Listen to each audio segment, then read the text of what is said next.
आनंदवर्धन सिंह साहब भी हमारे साथ जुड़ गए। आनंद जी, आपका बहुत बहुत स्वागत है। और हमारे साथ स्वामिनाथन मिश्रा जी भी जुड़ चुके हैं। दोनों का ही बहुत बहुत स्वागत है। आनंद, हम लोग यही बात कर रहे थे कि जो देश के हालात हैं, बिना विपक्ष का एक पूरा जो अब मंजर बन चुका है कि नहीं, अब जो आज वो मर्म निकला, चाहे वो सोनिया गांधी जी हो, राहुल गांधी जी हो, मल्लिकार्जुन अर्जुन खड़गे साहब हो, सामने आए, उन्होंने बताया कि क्या हालात है। कैसे देखिएगा, हम लोग इसी पे डिस्कशन कर रहे थे, राजेश भाई उसी पे कहीं प्रकाश डाल रहे थे कि तानाशाही तो बाहर है, अब अंदर भी तानाशाही, और कुल मिलाकर की सरकार पाने के लिए हम कहां तक जाएंगे, क्या आप कहिएगा आनंद सर? मैं थोड़ा उसको बांध दूं सब्जेक्ट को, क्योंकि जो मैं विषय था वो विषय शायद मेरे ख्याल में जो ईडी को फटकार लगी है, मैं उस पे केंद्रित करना चाहूंगा। मैं उसको केंद्र में पहले करूंगा, फिर उस बात को अगर समय रहा तो उस पे भी टच करूंगा। देखिए, आज जो हुआ है, आज नहीं, जो कल हुआ था जिसमें बहुत कस के ईडी ने मतलब ईडी को क्या, वो तो तुषार मेहता साहब को सीधे सीधे कहा गया जी। और नहीं, तुषार मेहता नहीं थे उसमें एडिशनल सॉलिसिटर जनरल थे, दूसरे सज्जन उपस्थित हो रहे थे ईडी वाले केस में। जैसे संदीप खन्ना, जस्टिस खन्ना की बेंच थी। जी, जी, जी। उसमें देखिए, एक तो दर्शकों को एक दो चीजें समझना, बेसिक चीजें समझनी होंगी। बेसिक चीजें ये समझनी होंगी कि ये जो ईडी वाला केस है, ये ईडी का केस क्या होता है। लोगों को मैं जरा बेसिक, अगर आप 2 मिनट 3 मिनट का समय दें तो मैं बेसिक समझा दूं। जी जी जी। ईडी दो तरह से के केसेस को हैंडल करती है। एक पीएमएलए केस होता है, prevention of money laundering act 2002 के अनुसार, और एक वो फेमा का केस होता है, फॉरेन एक्सचेंज मनी एक्शन, जो वो वाला है, विदेश से जो पैसा आता है। इन दो केसेस को ही में ईडी इंटरवीन करती है। अब ईडी जब पीएमएलए केस में इंटरवीन करती है तो उसका, बहुत से लोग ये कहते हैं, अरे मनीष सिसोदिया ने कुछ किया होगा तभी तो 2 साल से जेल में हैं। मैंने, अरे इन लोग इतने साल से कुछ ना कुछ तो किया ही होगा, नहीं तो बेल हो जाती। पहली चीज दर्शकों को ये समझने की जरूरत है कि जो पीएमएलए जो कानून है हमारा 2002 का, उसमें बेल मिलने का सेक्शन 45 के तहत उसमें बेल मिल सकती है। वो सेक्शन 45, उसका नाम ही है सेक्शन 45, जिसके तहत बेल मिल सकती है। अब जो अगर कोई नॉर्मल क्रिमिनल आईपीसी को समझता हो, सीआरपीसी को समझता हो, तो कानून यह है कि अगर आप किसी को गिरफ्तार करेंगे नॉर्मल क्रिमिनल केस में, तो उस गिरफ्तारी के 90 दिन के अंदर चार्जशीट फाइल हो जानी चाहिए। और अगर चार्जशीट फाइल नहीं होगी, अगर मान लीजिए किसी भी कारण से, तो उसको बोला जाता है डिफॉल्ट बेल। आपको स्वतः डिफॉल्ट बेल के लिए आप अप्लाई करेंगे, आपको बेल मिल जाएगी, क्योंकि जो प्रोसिक्यूशन है वो 90 दिन में उसने फेल किया, चार्जशीट फाइल किया। ये बेसिक मैं इसलिए समझा रहा हूं कि दर्शकों को ये समझना होगा। जी। इस केस में क्या है, इस केस में ये कहा जाता है कि बेल मिलने का ग्राउंड सेक्शन 45 है। और सेक्शन 45 क्या कहता है, ये जरा इंटरेस्टिंग है, जरा सुन लीजिए। स्वयं को वो करना होगा, आपको स्वयं को जो एक्यूज्ड है उसको वहां वो अपने प्रूव करना होगा। हाँ, वो जो एग्जैक्ट वर्ड है, the burden of proof lies on the accused to prove that the accused fulfils the twin test. उसको 2 टेस्ट को करने होंगे कि, और वो क्या कह रहा है, अक्यूज कह रहा है कि there are reasonable grounds for believing that the accused is not guilty of the offence of money laundering. मतलब ये आप केस चलाएंगे और फिर मुझे प्रूफ करना है, ठीक है, लेकिन मैं जब ये प्रूफ तो तब करूंगा जब ट्रायल शुरू होगा। तो जो सुप्रीम कोर्ट ने जिस चीज को कहा है और जिस चीज पे ज्यादा फटकार लगाई है कि वो चार्जशीट, होता क्या है कि वो चार्जशीट एक फाइल करते हैं, और जब बेल के लिए एप्लीकेशन आती है तो फिर एप्लीकेशन देते हैं कि साहब एक सप्लीमेंट्री चार्जशीट और फाइल करनी है, कुछ चीजें रह गई हैं, तो फिर टाइम मिल जाता है। और ये करते करते 2-2 साल निकाल दे रहे हैं कि मुझे सप्लीमेंट्री चार्जशीट फाइल करनी है। सुप्रीम कोर्ट ने बिल्कुल साफ साफ ये कहा है कि ये जो आप सप्लीमेंट्री चार्जशीट का बहाना करके बेल नहीं लेने दे रहे हैं, ये स्पष्ट हो रहा है, क्योंकि बेल आपको तभी मिलेगी जब ट्रायल शुरू होगा। क्योंकि ट्रायल शुरू होने में दोनों चीजें हैं। पहली चीज, जो आपने कंडीशन बना रखी है, उसमें 99.9% केस में कोई भी अक्यूज ये प्रूफ ही नहीं कर पाएगा कि वो गिल्टी नहीं है at the time of trial. अब उसमें या तो ट्रायल हो जाए और आप छूट जाए, तभी आप छूट सकते हैं, अदरवाइज आप छूटेंगे नहीं, ट्रायल हम शुरू नहीं करेंगे। सुप्रीम और ये इनके अपने आंकड़े हैं। इस सरकार का आंकड़ा यह है कि पिछले 9 वर्षों में, एक नहीं, पिछले 9 वर्षों ने सरकार ने केवल 31 केस, 31 केसेस में प्रोसिक्यूशन पूरा किया है, ट्रायल पूरा किया है पिछले 9 साल में। ये बात मैं दर्शकों को इसलिए बता रहा हूं कि जिसकी रफ्तार ये हो कि 9 साल में 31 केस, उसमें कितने लोगों को आप यूज कर रहे हैं और कैसे जेल में डाल दे रहे हैं अपने आपके जो विरोधी हैं। सुप्रीम कोर्ट ने जो कहा और जो इंपॉर्टेंट है, सुप्रीम कोर्ट ने कहा कि इन सारे के ऊपर जो भी हम बात करें, हमारे देश का एक संविधान है जी। और जो राइट टू बेल है, जो मुझे राइट टू बेल है, उसने वर्ड यूज किया कि इट फ्लोज फ्रॉम आर्टिकल 21, और आर्टिकल 21 में मुझे right to life and right of personal liberty है, ये मेरा अधिकार है।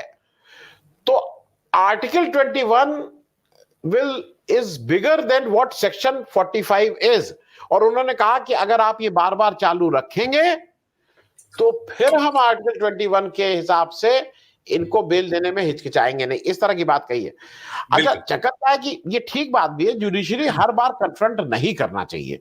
जुडिशरी का काम कोई विपक्षी पार्टी थोड़े ही कि आपने जो कहा तो उधर से मैं भी वो है।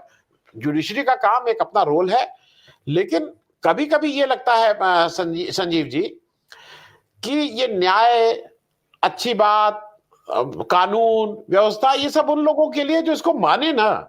अगर मैं इसको मानता ही नहीं हूं, मैं रोड के दाहिने तरफ चलूंगा, मैं थूकूंगा, मैं गाली दूंगा, मैं सब कुछ करूंगा, तो आप कुछ कर लीजिए, आपकी कौन सी व्यवस्था आपको पकड़ पाएगी भाई। ये बात इसलिए आवश्यक है। आज पूरे देश ने सुना कि क्या कहा है कांग्रेस ने। कांग्रेस कह रही है मेरे 285 करोड़ रुपए आपने फ्रीज करके रख दिए हैं, 14 लाख रुपए का अगर कोई है तो, जो कांग्रेस का अगर कुछ है तो 14 लाख रुपए का मामला है, आप 210 करोड़ की पेनाल्टी लगा रहे हैं। ये एक अजीब सा स्थिति है। ये मुझे बार बार लगता है कि ये सोची समझी एक राजनीति भी नहीं है। ये अजीब तरह का एक माफियागिरी या गिरोहबंदी, एक ऐसा गिरोह आ गया है जो इस सबको यूज कर रहा है ये करने के लिए। ये पता है कि वो 210 करोड़ रुपए कांग्रेस का जो लंबा, अच्छा, इनकम टैक्स के जो केसेस चलते हैं 4-4, 6-6, 8-8 साल चलते हैं, वो 1-2 दिन के नहीं है। उसको अच्छा, ट्रिब्यूनल में जब जाएंगे तो 210 करोड़ का एक सर्टेन अमाउंट आपको जमा करना होता है, ये इस देश का के इनकम टैक्स लॉ के हिसाब से। तो जो संजीव जी, जो लार्जर क्वेश्चन है, मुझे कभी कभी हरदम लगता है कि महुआ मोइत्रा जी ने एक बात कही थी लोकसभा में कि ये पागल के हाथ में माचिस किसने दी, तो माचिस तो हमने और आपने दी है, और अगर हमने आपने इस माचिस को दिया है तो उसका खामियाजा, उसकी आग, उसकी आंच तो हमें भी तंग करेगी। ये जो ईडी ने अभी अब कहा है हम यूज नहीं करेंगे। पिछले 5 साल में करीब 4,500 केसेस आपने पीएमएलए में फाइल किए, 18,000 से ज्यादा केसेस, केवल 5 वर्षों की बात कर रहा हूं, 18,000 से ज्यादा केसेस आपने फेमा में फाइल किए हैं। आप केसेस फाइल कर देते हैं हैरेस करने के लिए, आप उसको कंक्लूड नहीं करते हैं। तो ये केवल और केवल आप पर्सनल पॉलिटिकल वेंडेटा को पूरा करने के लिए आप ये सारे केसेस फाइल कर रहे हैं। इसमें कहीं कुछ ऐसा नहीं है कि कुछ और है, इसमें कोई दम है। कौन नहीं चाहेगा कि भ्रष्टाचार खत्म हो, कौन नहीं चाहेगा कि अगर कोई आदमी इस तरह का काम कर रहा हो उसको किनारे किया जाए। लेकिन अब ये आप एक टैगलाइन देख लीजिए, पूरी बीजेपी कहती है कि अरे उसमें बेल पे छूटे हुए, बेल पे छूटे हुए।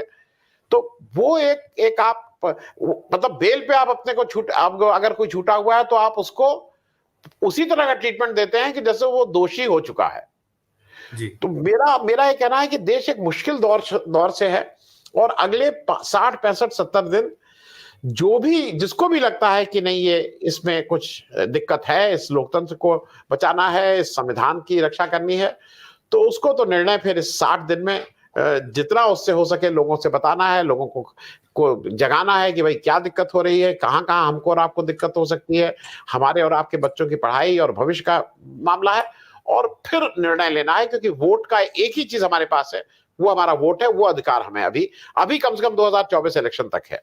संजीव बिल्कुल।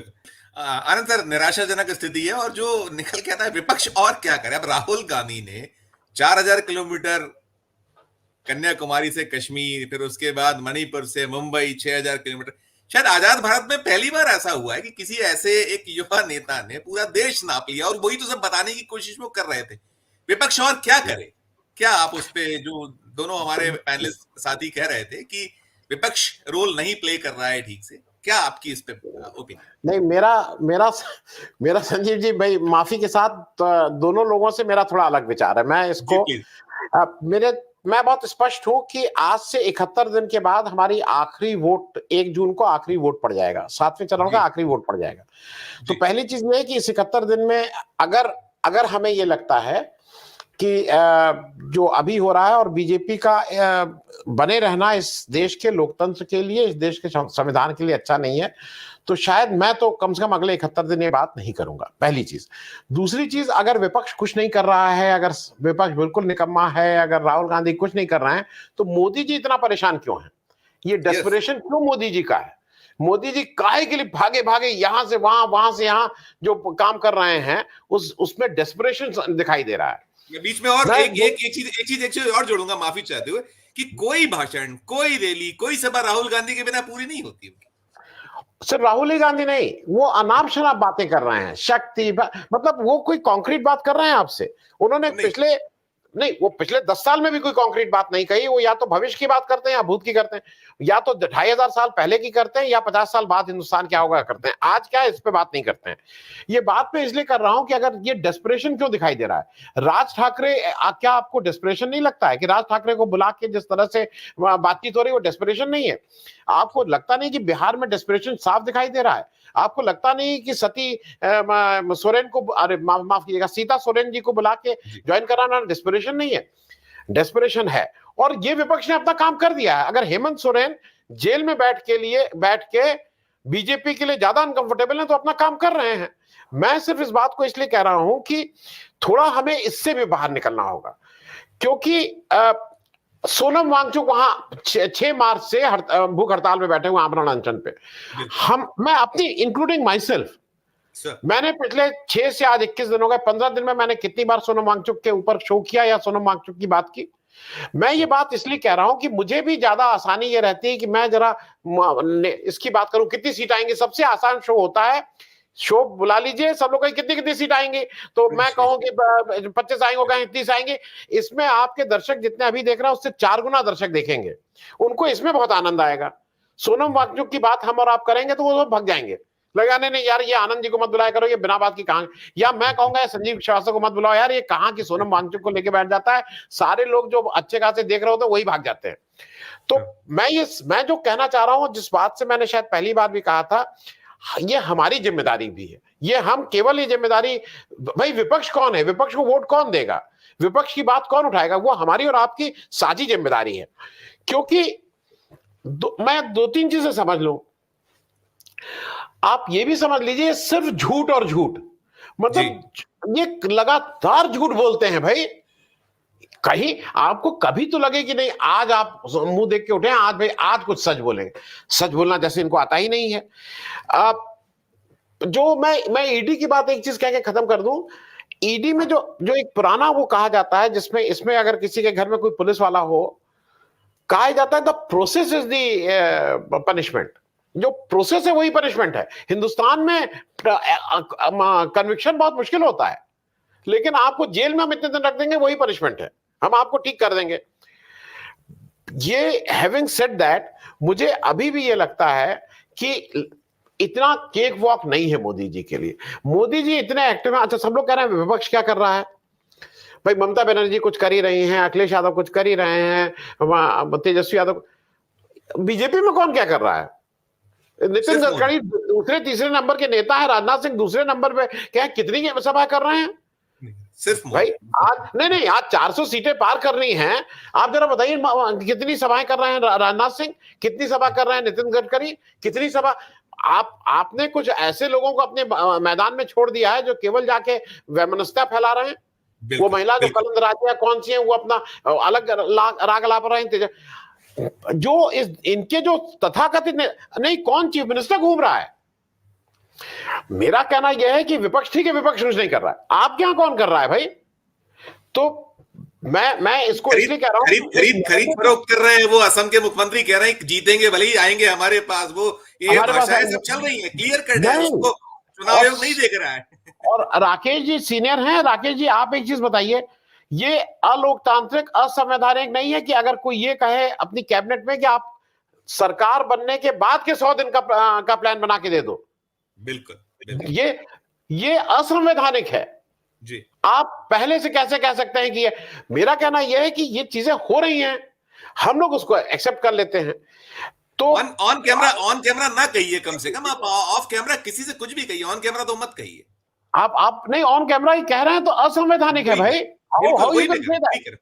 वही मैं कह मैं इसीलिए मतलब हम लोग से सीनियर है राकेश अचल साहब। राकेश अचल साहब से मैं भी जरा समझना चाहूंगा कि कैसे someone can get away with this. मेरे हिसाब से स्थितियां खराब हैं।